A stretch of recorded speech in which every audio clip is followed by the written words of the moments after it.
GST council की बैठक खत्म हो गई है। इसमें रियल एस्टेट पर लगने वाले जीएसटी रेट घटाने पर सहमति बन गई है। बैठक खत्म होने के बाद वित्त मंत्री अरुण जेटली ने कहा कि घर खरीदने वालों से भी रेस्तरां की तरह शिकायत आ रही थी, बिल्डर्स इनपुट टैक्स क्रेडिट का फायदा नहीं दे रहे हैं।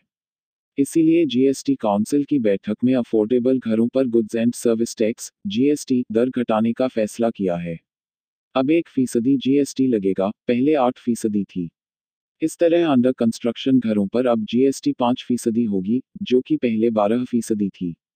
वित्त मंत्री ने कहा कि जीएसटी काउंसिल के मुताबिक मेट्रो सिटी में 60 स्क्वायर मीटर या उससे कम की जगह से बने मकान अफोर्डेबल हाउसिंग कैटेगरी में आएंगे, जबकि गैर मेट्रो शहर में ये 90 स्क्वायर होगा। आपको बता दें कि जीएसटी की नई दरें 1 अप्रैल से लागू होंगी। खास बात यह है कि जीएसटी की घटी हुई दरें उन पुराने मकानों के लिए भी लागू होंगी, जिनकी किश्तें अभी बची हुई हैं। अब 45 लाख रुपये के घर पर लगेगा 1% जीएसटी।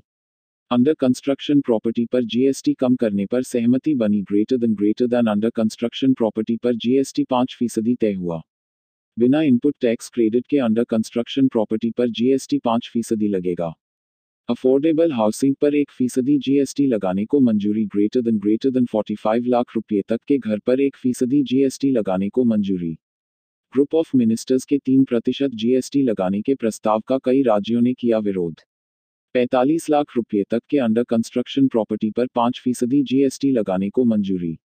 आरबीआई के प्रायोरिटी सेक्टर लेंडिंग नियमों के हिसाब से 45 लाख रुपये तक के घर अफोर्डेबल माने जाएंगे और उस पर 1% जीएसटी लगेगा। नए दरें 1 अप्रैल 2019 से लागू होंगे। 60 वर्ग मीटर तक के मकान शहरों में और 90 वर्ग मीटर तक के मकान मेट्रो शहरों में अफोर्डेबल सेगमेंट के अंदर आएंगे और इन पर 1% जीएसटी लगेगा।